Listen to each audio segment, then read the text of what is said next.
Teremos agora a Resolução Normativa 482 da ANEEL, mostrando o cenário atual.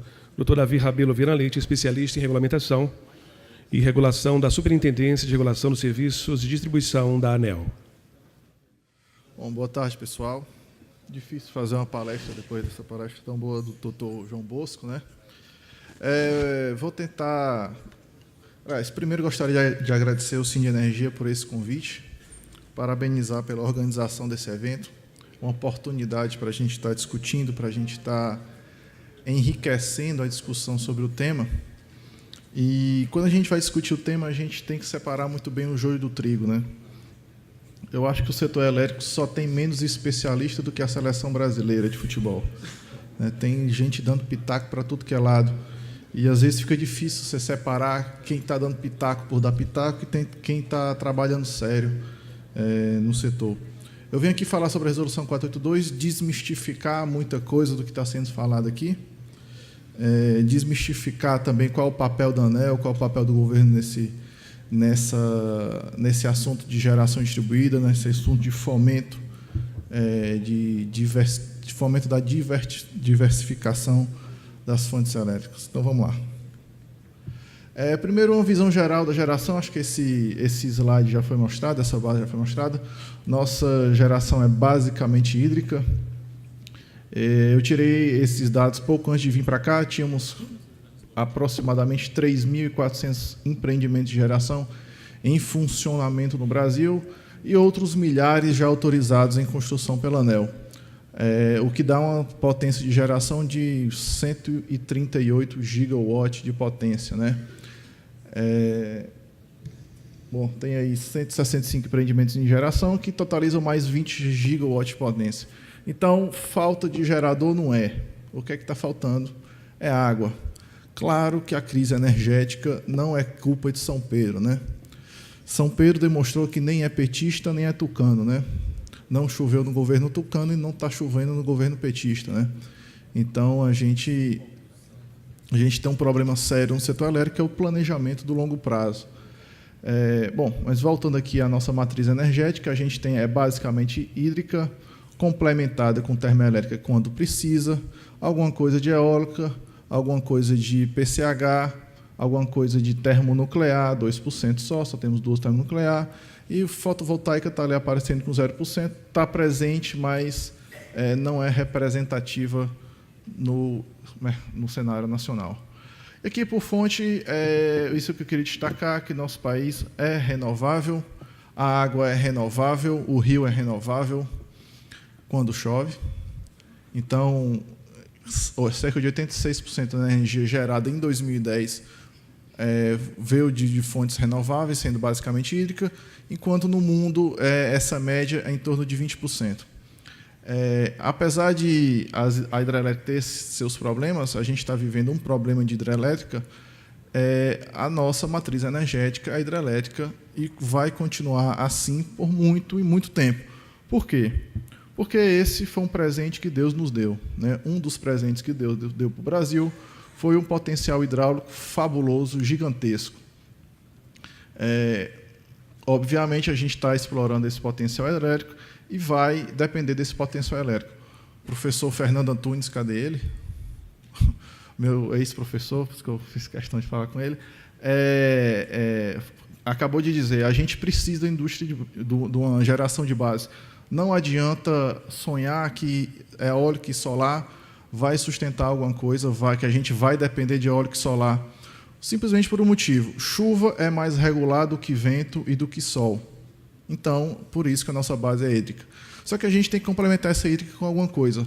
E o setor elétrico ele é cruel. Cruel no sentido do seguinte, faltou planejamento, vai faltar energia em alguma hora. Ele é mais cruel ainda porque faltou planejamento hoje, vai faltar energia elétrica daqui a 5, 10 anos. Só que o mandato só dura 4. Então, próximo governo que cuide, né? Às vezes estoura no próprio governo, né? Bom, vamos lá. O que é que eu vou falar? Sobre a Resolução 482, o que é que ela provocou, o cenário atual, potencial, como é que está o nível de satisfação dos consumidores, o que é que a ANEEL vai fazer daqui para frente, e alguns documentos e informações que eu vou deixar aí como referência. Vamos lá, Resolução 482. Qual o contexto? A gente tinha um contexto de pequenos consumidores querendo gerar a própria energia. Bateram na porta da ANEEL e disseram o seguinte: olha, eu sou estudioso, eu sou professor, eu sou empreendedor, eu quero estudar o assunto, eu sou ambientalista e queria gerar minha própria energia. Eu até gero minha própria energia, só que, eventualmente, a minha geração ultrapassa a minha carga e, quando eu injeto essa excedente de energia na rede, a concessionária dá um pulo dessa altura e vem reclamar aqui. O que é que eu faço? Como foi falado do Dr. João Bosco antes, a regra foi feita para grandes geradores. Por quê? Porque quando a regra foi feita, só tinha grande gerador na rede. Então, o que é que a gente dizia para o cara? É o seguinte: você vai na CCE, dá um aporte de garantia de R$5.000, coloca um medidor que custa R$30.000 e aí o senhor pode exportar sua energia normalmente. Aí o cara desistia, né? Então, por que a gente fez a 482? Fez para viabilizar esse tipo de conexão. São para pequenos e médios consumidores. O intuito é reduzir barreiras de geração de pequeno porte. O que é que eu quero ressaltar aqui? Já a partir de agora, eu quero diferenciar a ANEEL de governo. A ANEEL ela funciona independentemente do governo, em tese. O nosso papel, a gente vê o setor elétrico com um horizonte de 15, de 20 anos para frente. O governo vê de 4, porque um governo só dura 4 anos. Então, em tese, a nossa agência ela toma decisões de forma autônoma. Ninguém liga por MME, em tese, para pedir opinião se eu devo decidir assim ou se eu devo decidir assado. Outra diferença nossa com o governo: a ANEEL não formula política pública. Então, a ANEEL, não é papel da ANEEL incentivar essa ou aquela fonte de geração de energia. Não é a ANEEL que diz assim: olha, eu acho que o Brasil está precisando menos de hídrica e está precisando mais de solar, está precisando mais de térmica. Esse não é o papel da ANEEL, esse é o papel do governo, esse é o papel do Ministério de Minas e Energia. Quando o Ministério de Minas e Energia diz assim: olha, ANEEL, nós decidimos que vamos fazer mais geração solar. Então, a ANEEL, a única coisa que a ANEEL faz é organizar um leilão de solar no montante digital. Não é a ANEEL que toma a decisão, a ANEEL participa da decisão, ela é ouvida na decisão, mas não é ela que toma a decisão. Então, tendo esse papel, a ANEEL não poderia chegar e dizer assim: olha, eu estou a fim de incentivar a geração de pequeno porte, porque eu acho que isso é importante para o país. A ANEEL não poderia fazer isso. O que a gente fez? A gente fez só reduzir barreira para que esse pessoal entrasse na rede. Havia uma demanda reprimida de pequenos geradores querendo entrar na rede e a regra, como eu disse antes, era impeditiva. Então, o que a gente fez? A gente tentou compatibilizar as regras de conexão à rede com o porte desses geradores. Repito, a gente não fez isso com o intuito de incentivar fonte solar, fonte eólica, porque esse não é o nosso papel. Bom, isso posto, tendo esclarecido isso, também queria dizer que foi falado aqui pelo Dr. João Bosco, com todo respeito, que a ANEEL deveria flexibilizar a entrada de consumidores no mercado livre, assim como a Alemanha fez. Eu, pessoalmente, concordo em número, gênero e grau com ele, mas não é a ANEEL que faz isso, isso está na legislação. É uma lei federal que diz que o consumidor livre é acima de 3 MB, consumidor especial é acima de 500 kW, como de fato ou de direito. Pessoalmente, eu acho que esse limite não deveria existir, mas eu não mando em nada, nem a ANEEL manda em nada. Quem faz a lei é o Congresso. Então, é o Congresso e o governo, através de suas políticas públicas, que pode incentivar esse ou aquele tipo de consumidor livre, esse ou aquele tipo de geração. Bom, voltando à 482, o mais importante dela, que eu queria aqui ressaltar, é que a gente fez um arranjo da 482 de modo que não houvesse a comercialização de energia. E isso é muito importante ressaltar. O consumidor ele usa a rede como uma bateria. Ele injeta o excedente e depois ele pega de volta. Se não há comercialização, não há circulação de mercadoria. Então, a nosso ver, não deveria incidir o famoso ICMS. Mas não foi assim que foi entendido. Até porque, se houvesse comercialização de energia, incidiria vários outros encargos, né? Aqueles encargos que existiam antes da MP 579, RGR, CDS, ECC, etc. Então, a gente fez um arranjo de modo que o consumidor não houvesse transação, comercialização de energia elétrica. Esse é o principal foco da 482. São para pequenos consumidores sem comercialização de energia elétrica. Vamos lá? E para quem que a gente reduziu barreiras? Não incentivou, reduziu barreiras. Para pequenos geradores de até 1 megawatt, com essas fontes aí, eólica, solar, hídrica, cogeração e biomassa. Por que a gente não colocou, por exemplo, diesel?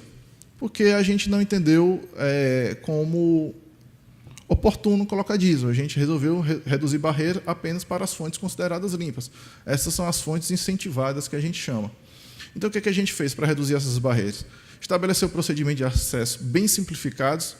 Você olhar o procedimento de acesso à rede, tá, pessoal? Se você for olhar o trâmite de um gerador comum quando ele vai acessar a rede, é muito mais complexo do que o micro e mini gerador distribuído. O registro na ANEEL é realizado pela própria distribuidora. Por quê? Porque o foco disso aqui é o consumidor comum, é a dona Maria ou o seu José lá da padaria que quer colocar um painel solar. Aí, se a gente dissesse assim, olha, você vai ter que ir lá na ANEEL registrar, o cara já desistia. Apesar desse registro ser feito pela internet, hoje ser um procedimento bem simples, só preenche um formulário, não tem fiscalização da ANEEL nem nada, a gente repassou isso para a distribuidora. Também houve simplificação de contratos. O gerador hoje, o gerador comum, ele tem toda uma negociação de contratos com a distribuidora, do CUSD, né, do contrato de uso do sistema de distribuição, e do CCD, que é o contrato de conexão. A gente fez uma simplificação, fez um contrato de adesão.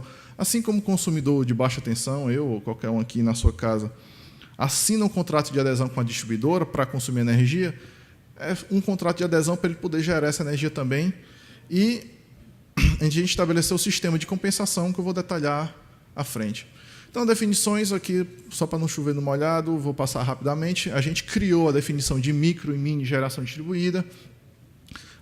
São gerações a partir daquelas fontes que eu falei, são as fontes incentivadas, conectadas na distribuidora através da unidade consumidora. Então, é a unidade consumidora que gera energia. Micro e mini só diferencia no tamanho. Micro até 100 kW, mini de 100 até 1 mega. E o sistema de compensação é o net metering, que usa uma bateria virtual. E esse sistema de compensação existe somente para micro e mini GD. Aí eu pergunto para vocês, por que a ANEEL não estabeleceu a feed-in tariff, né, que tem lá na Europa? Porque não é papel da ANEEL estabelecer tarifa, porque isso é uma tarifa de incentivo à geração. Se vier uma lei federal, se vier uma política de governo, a gente executa, a gente faz essa política de governo. Então, o que estava ao nosso alcance era só estabelecer a compensação, o sistema de compensação, que é usar a rede como bateria. Vamos lá. Os procedimentos de acesso que eu falei para vocês são simplificados. O papel do consumidor, basicamente, ele faz a solicitação de acesso. Então, aqui no Ceará, ele chega para a Coelce e diz assim, ô, Coelce, eu quero instalar um microgerador de potência tal. A Coelce vai lá, tem 30 dias para emitir o parecer de acesso para esse consumidor. O que esse parecer de acesso diz? Olha, para você instalar uma geração desse porte, você vai ter que mudar a sua instalação interna assim assado. A Coelce faz um estudo, olha, minha proteção vai ter que mudar e tal. É mais ou menos isso. O consumidor vai lá, compra, instala a geração, solicita a vistoria. A Coelce vai lá, faz a vistoria. Se tiver alguma coisa a regularizar, o consumidor tem que fazer. E depois o consumidor só faz pagar. Então, o processo para microgeração deve durar no máximo 82 dias. Para mini geração é um pouco mais. Mini geração, essa divisão de 100 kW, pessoal, foi mais ou menos o porte de conexão. Até 100 kW, você conecta mais ou menos na baixa tensão. Acima de 100 kW, já normalmente é na média tensão. Então, o mini gerador, normalmente ele está conectado, isso não é regra, mas normalmente ele está conectado na média tensão, no A4, por exemplo. E para esse tipo de pessoal, esse prazo de 82 dias pode ser estendido um pouco, porque às vezes é necessário que a distribuidora faça uma obra para receber esse gerador. E como é que é o sistema de compensação? Vamos lá, acho que vocês também já sabem, mas deixa eu só reforçar. O cara coloca o gerador e vai consumindo energia. Se tudo que ele injeta na rede é contabilizado e tudo que ele consome da rede é contabilizado através de um medidor. Então, se o consumo... Chega no final do mês, eu faço o balanço. Se o consumo for maior do que a geração, ele paga só a diferença. Mas aí vem o golpe do Confaz nas nossas costas, cobrar ICMS sobre tudo. Depois eu vou contar a historinha do ICMS mais na frente para vocês, tá? Então, quando o consumo é maior do que a geração, ele paga só a diferença, mas ele vai ter que pagar ICMS sobre tudo. O caso contrário, se por acaso ele gerar mais do que ele consumir, o que acontece? Ele paga, não paga nada de consumo, ele paga só a taxa mínima de consumo, paga o ICMS sobre a taxa mínima de consumo e paga o ICMS sobre todo consumido. Então, deixa eu fazer um exemplo numérico para ficar mais fácil. O cidadão consumiu 1.000 kW e gerou 1.500. Aí a gente faz o seguinte, olha, você ficou de 500 de crédito para usar nos próximos meses. Só que, você consumiu, o que é que o fisco diz? Você consumiu 1.000, então pague ICMS sobre o 1.000. Mas como o consumo seu foi negativo, você vai ter que pagar a taxa mínima de consumo. Se ele for trifásico, ele vai pagar 5 kW. Aí o Confaz diz assim, se está cobrando taxa mínima de consumo, então ICMS sobre a taxa mínima de consumo.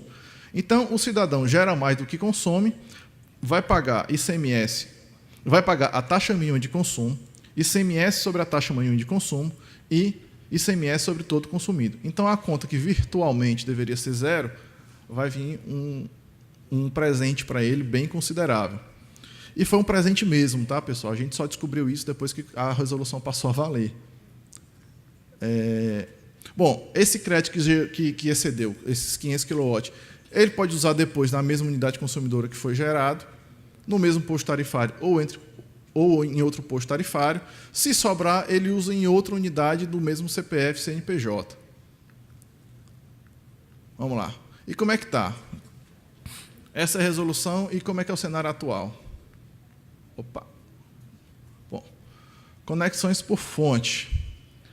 Hoje nós temos, atualmente, eu fiz essa apresentação no dia 15, haviam 251 geradores distribuídos, micro e mini geradores distribuídos, registrados na ANEEL. A gente sabe que esse número é maior, porque a distribuidora ela demora um pouco, às vezes até para mandar esse dado para a ANEEL. E às vezes demora também a cair, a gente a conversar uma área com outra para contabilizar isso. Mas hoje são 251, o número mais recente que a gente tem, sendo quase a totalidade 228 solar, eólica tem um pouquinho de biogás e o 4 lá, híbrido solar e eólica. Tá? Potência instalada, nós temos cerca de 4 MB de potência instalada, é bem tímido ainda, mas é algo novo para o Brasil, sendo quase a totalidade, de novo, de solar. Vamos lá. Conexões por distribuidora. A primeira lá é a CEMIG, lá em Minas Gerais, tem 39 micro e mini geradores conectados. Em segundo lugar, vem a Coelce, seguido da Celesc e da Copel. Vamos lá. Bom, por classe de consumo. E quem são esses caras que estão gerando a própria energia? 2/3 desse pessoal são consumidores residenciais. Isso foi um pouco surpreendente, a gente esperava que houvessem mais consumidores comerciais e industriais, até pelo apelo de marketing que isso tem, até pelo apelo social que isso tem.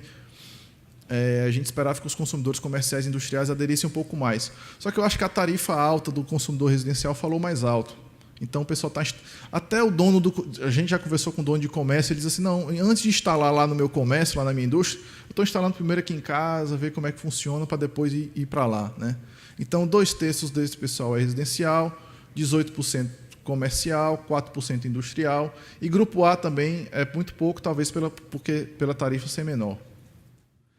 E aqui tem a evolução da quantidade de conexão na rede. Né? Então, lá antes de dezembro de 2012, que é antes da resolução valer, tinham 3 geradores desse porte, mesmo com aquelas regras malucas feitas para grandes geradores, tinham 3 consumidores de fonte limpa abaixo de 1 mega conectado. Hoje são 250 nessa escala aí, e a gente espera que até o final do ano atinja 300. Né? Aí, o que a gente fez? A gente fez uma pesquisa de satisfação com os consumidores.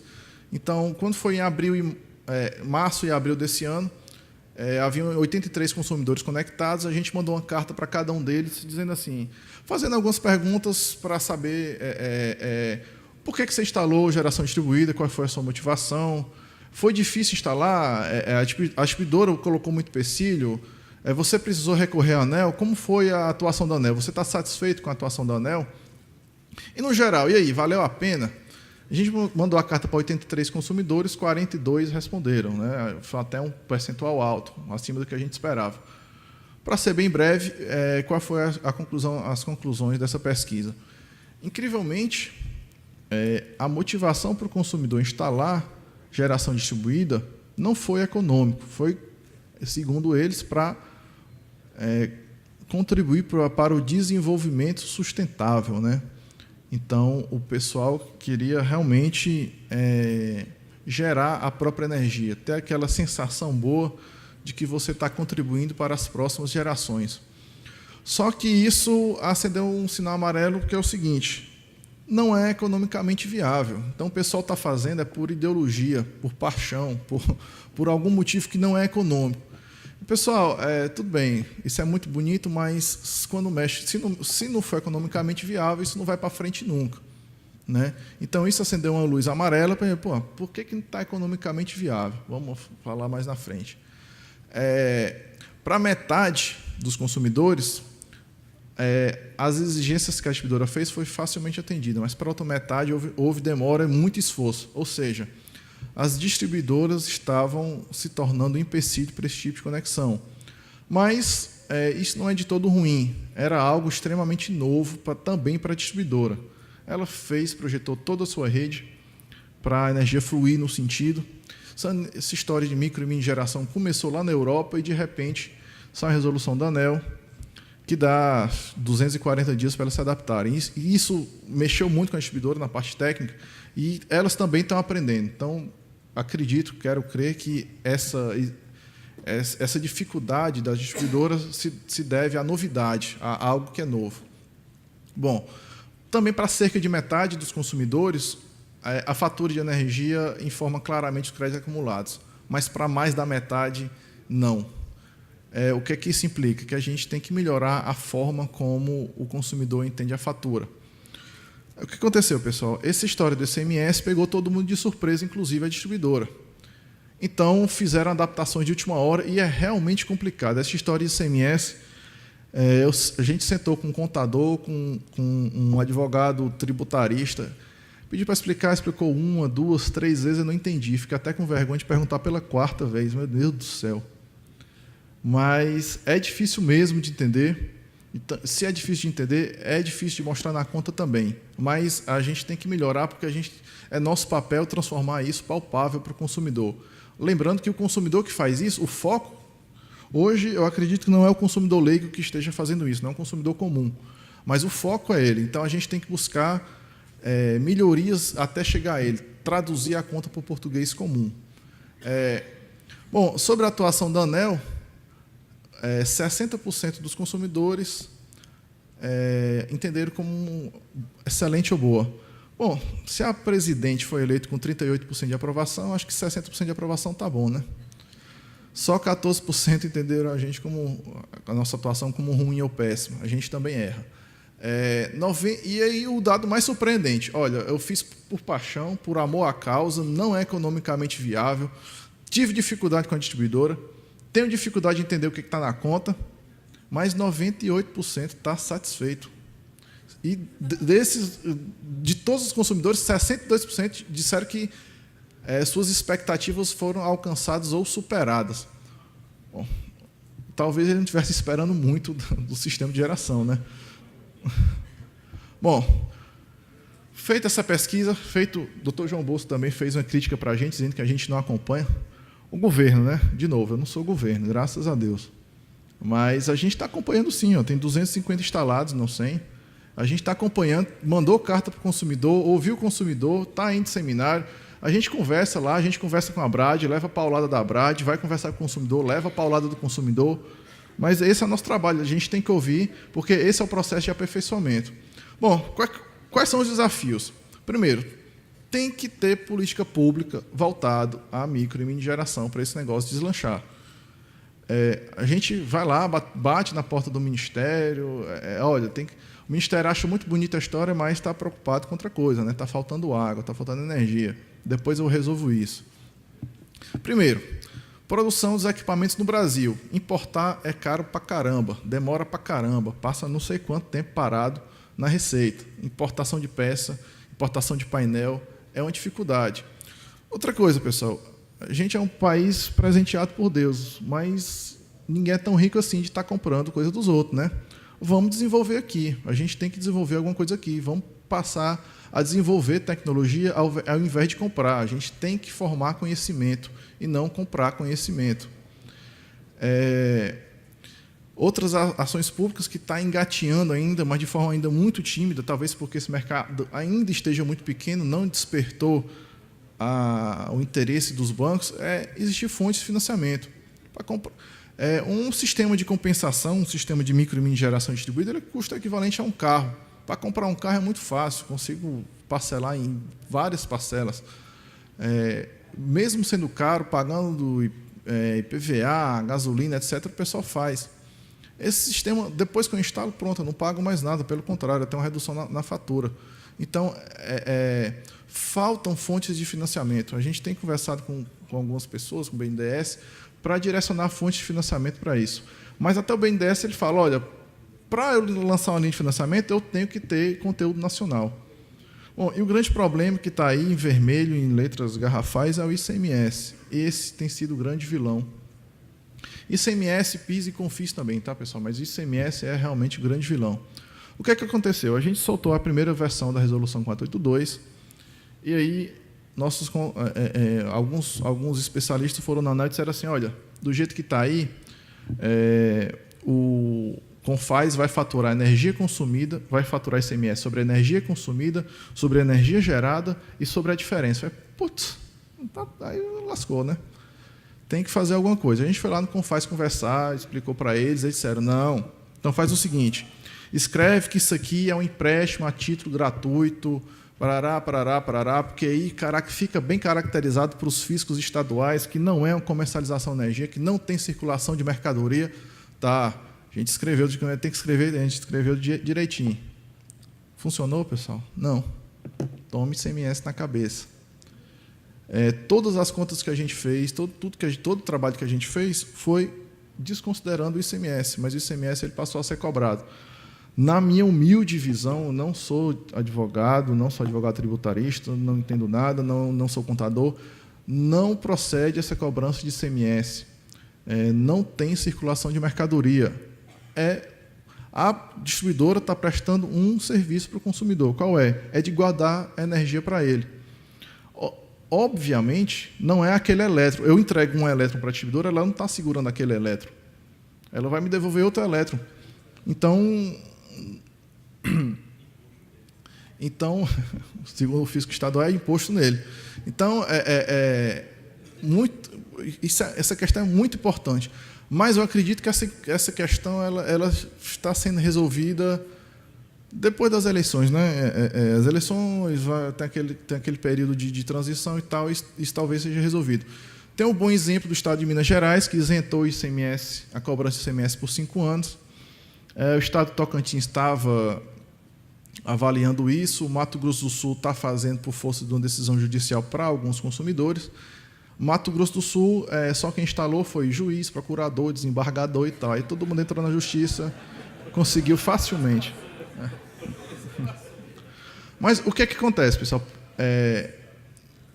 Só tem 250 consumidores no país. A motivação deles não é econômica, como a gente viu.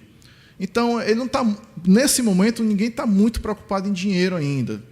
Tem a preocupação, claro, mas está preocupado em conhecer a tecnologia, em testar, em viabilizar. Quando esse negócio tomar um corpo maior, o pessoal vai olhar para dinheiro e vai atrás de querer o ICMS de volta. Então, acredito que é uma questão de tempo, a pressão já está grande, sem ter muita gente olhando para dinheiro. Então, quando tiver, aí eu acho que os fiscos estaduais vão se sensibilizar com a discussão do ICMS, até porque, de novo, na minha humilde opinião, não tem sustentação que eles estão alegando para cobrar ICMS. Bom, e o que a gente tem feito? Junto às distribuidoras, a gente está exigindo o cumprimento dos prazos contidos na 482, aquele que eu falei de 82 dias, e no módulo 3 do PRODIST. Algumas distribuidoras estão cumprindo, mas, no geral, está todo mundo cumprindo esses prazos. Esses prazos estão sendo razoavelmente atendidos. A gente identificou que tem algumas distribuidoras fazendo exigências excessivas. O que a gente fez? Para uniformizar todo o atendimento dos consumidores no país e para dar uma previsibilidade de que tipo de exigência a distribuidora ia fazer, a gente colocou uma lista exaustiva de exigências que a distribuidora poderia fazer. A distribuidora pode exigir essa adequação, essa é aquela proteção, e qualquer coisa que ela queira instalar mais, ela tem que pagar. O consumidor só pode pagar isso. Apesar disso, tem algumas distribuidoras, né, dando de João sem braço, exigindo mais coisas, tipo proteções adicionais, certificação de equipamento. O que diz a norma? Por exemplo, certificação de equipamento. O inversor que conecta o gerador à rede tem que ser certificado no Brasil, pelo Inmetro. Só que o Inmetro não tem regra para certificação. O que a gente diz? Enquanto não houver regra para certificação no Brasil, aceita-se qualquer certificação internacional. A distribuidora chegava e dizia que só, pela minha norma interna, só aceita certificação no Brasil. E pronto. Mas não existia inversor certificado no Brasil. E a norma dizia que ela era obrigada a exigir certificação internacional. Outra coisa que a gente está acompanhando, ainda não teve reclamação de consumidor, mas a gente tem acompanhado, que a gente colocou o seguinte: olha, pessoal, não se engane, todo o investimento que a distribuidora faz vai para a tarifa. A distribuidora é um mega condomínio, né? Então, se a distribuidora investe, aquilo ali é reconhecido na tarifa e todos os outros consumidores pagam. Como esse sistema de geração precisa de um medidor diferenciado, a gente não achou justo que todos os outros consumidores pagassem o medidor daquele consumidor. Então, o que a gente disse? Olha, a diferença entre o medidor comum e o medidor necessário para fazer a micro e a mini geração tem que ser pago pelo próprio mini e microgerador.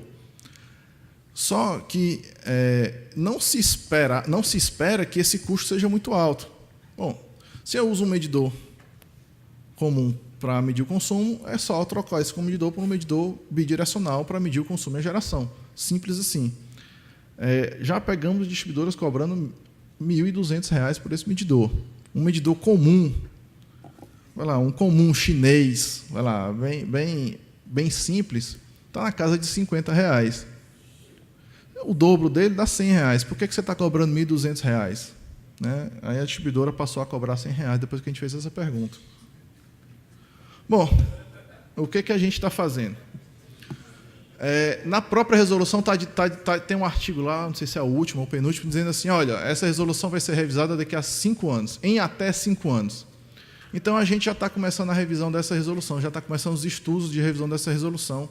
Está lá na nossa agenda regulatória. Para quem não sabe, a agenda regulatória é um documento que a ANEEL publica, é colocado até em audiência pública e diz assim: olha, para os próximos 2 anos, a ANEEL está pensando em estudar esse assunto. Todo mundo pode contribuir. Olha, estuda também isso aqui, estuda também aquilo ali. Então, na nossa agenda regulatória, já foi aprovada, tem lá uma linhazinha dizendo: acompanhar a implantação da resolução 482. Apesar do Dr. João Bolso dizer que a gente não acompanha, está lá na nossa agenda regulatória. Né? Então, lá. E aqui eu estou trazendo estudos bem preliminares. O que a gente está começando a pensar em mudar? Viu, pessoal? Começando a pensar. A gente nem... Eu só coloquei esse slide aqui porque pouco antes de vir, a gente fez uma reunião sobre isso. Pessoal, vou lá falar no seminário lá em Fortaleza. Primeiro, reavaliação da limitação de uso de crédito pelo mesmo CPF e CNPJ. Por que a gente tirou... na versão da 482, que foi para a audiência pública, podia ter entre CPF e CNPJ diferente. De repente não. Quando voltou da audiência pública, a versão final a gente tirou. Por que a gente tirou? Para o Confaz não entender isso como circulação de mercadoria e não cobrar ICMS. Aí eu pergunto a vocês, adiantou? Não. Então vamos voltar. Foi só por isso, foi só para não incidir ICMS que a gente tirou isso. Para não confundir isso com comercialização. Porque aí sim, de um CPF para o outro, aí isso é comercialização. Ninguém sai de nada de graça para o outro, né? A não ser a minha mãe para mim. Mas, se passando de um CPF para o outro, isso sim é circulação de mercadoria. Aí sim deve incidir ICMS. Mas só quando é de um CPF para o outro. O que a gente diz? Para não confundir os caras, vamos nem permitir isso. Mas não adiantou. Então, agora a gente vai voltar a estudar, recolocar essa possibilidade de um CPF para o outro, de um CNPJ para o outro. Qual é a possibilidade que isso abre? De ter cotas de geração de micro e mini geração. Acho que alguém perguntou aqui, eu não lembro quem, que disse assim, olha, o meu condomínio está gerando, eu quero dividir entre os condôminos. Isso hoje não pode. Mas, a partir... a gente está estudando a possibilidade disso poder. Por quê? O condomínio instala, o condomínio é um CNPJ, cada condomínio tem participação de 1% no condomínio. Então, a geração o que aquele gerador gerar, 1% vai para cada condomínio tem direito a 1% daquela energia para bater na sua fatura, né? A partir do momento que eu posso transferir de um CNPJ para um CPF diferente, eu posso também abrir a possibilidade de ter cotas de geração. Por quê? De novo, isso é muito caro, né? O que o consumidor pensa? Vou deixar de comprar um carro para colocar um gerador distribuído? Não. Então, junta você, junta um monte de gente, a gente faz uma cotinha, faz uma vaquinha, instala um gerador, e olha, eu paguei 20%, você pagou 30%, e aí toda a energia que é gerada é dividida nessa cota. Essa é uma possibilidade que a gente está estudando. Então, a gente está reavaliando também as barreiras que vêm sendo impostas por algumas distribuidoras, cobranças excessivas de novo. A gente está pensando em aumentar o tamanho do porrete para a distribuidora que continuar insistindo em fazer cobrança excessiva, né? Tem algumas que receberam carta e tal, mas estão insistindo.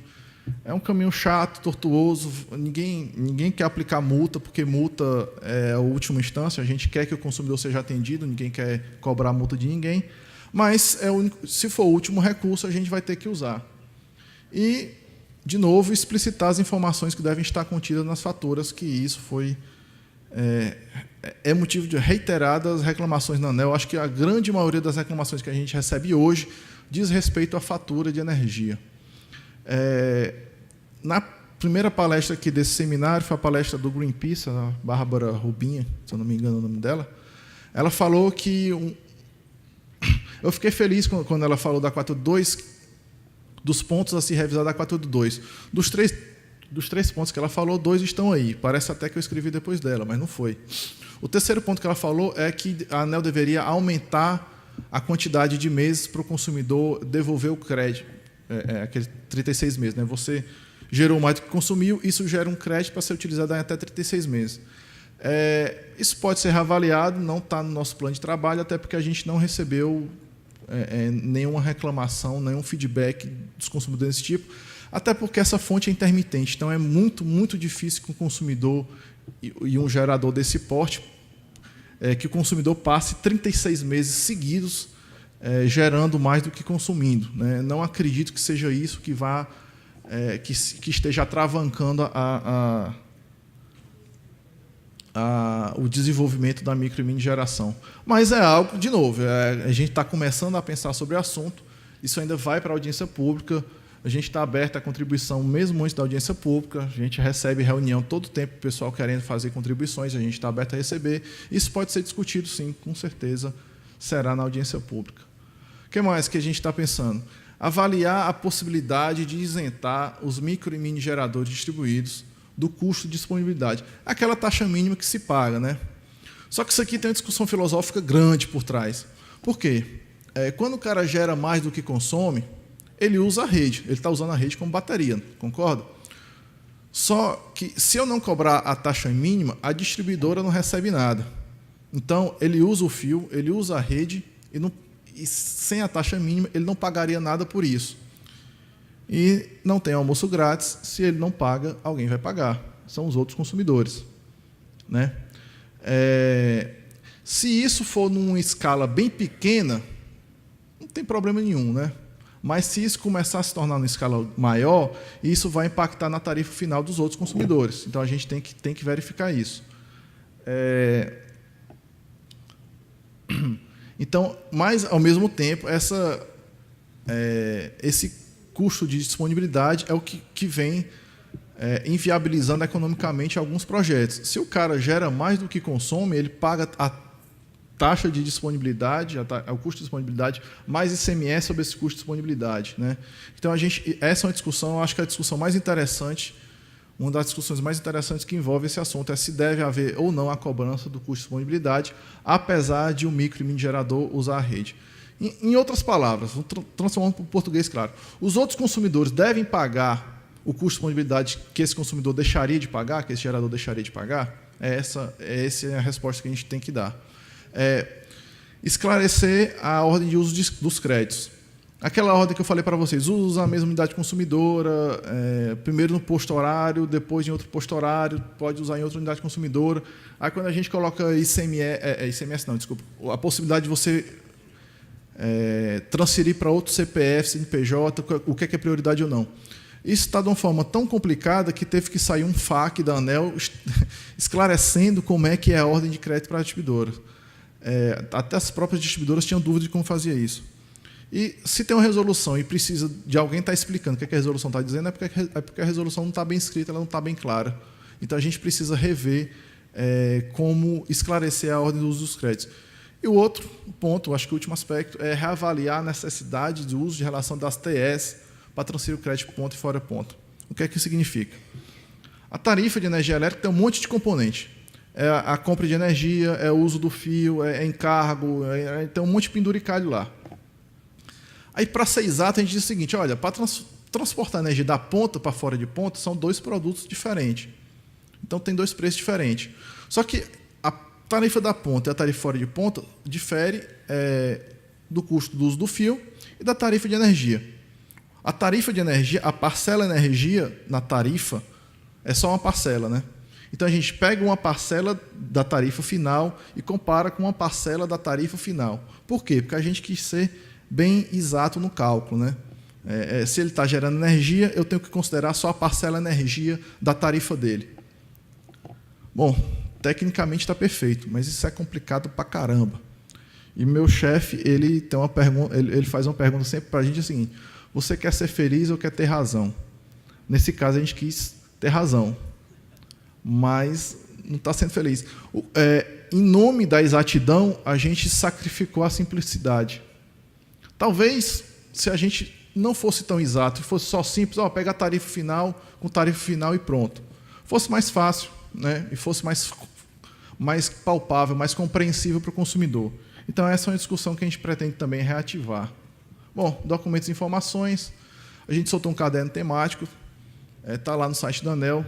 Eu não sei se essa apresentação vai ser disponibilizada, mas tem ali o link para o nosso caderno temático. Tem exemplos numéricos de geração e tal. Em abril, a gente fez um seminário de micro e mini geração distribuída lá em Brasília para discutir os efeitos da 482 e os principais pontos de ajuste. Foi muito interessante.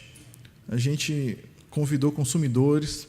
Teve um consumidor aqui do Ceará que foi lá, consumidor residencial mesmo, resolveu instalar uma geração eólica na casa dele, levou foto e tudo, e falou das dificuldades que tem, está matando um leão por dia lá para manter essa geração.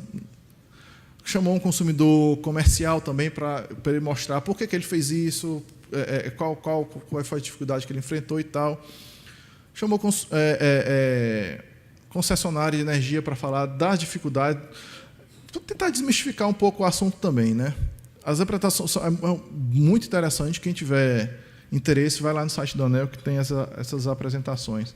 E aqui eu resolvi colocar um monte de link também, um link para a Resolução 482, um link para o módulo 3 do PRODIST, aquele FAQ que eu disse que esclarece a ordem de créditos, o guia do Instituto Ideal, que é um instituto que a gente apoiou a formação desse guia, que é tentando trazer para o consumidor comum essa informação da micro e mini geração. E o último link é do BIG, que é o Banco de Informação de Geração. Aquelas informações que eu peguei no início da apresentação sobre a nossa matriz energética, está aí nesse link. Era isso, muito obrigado.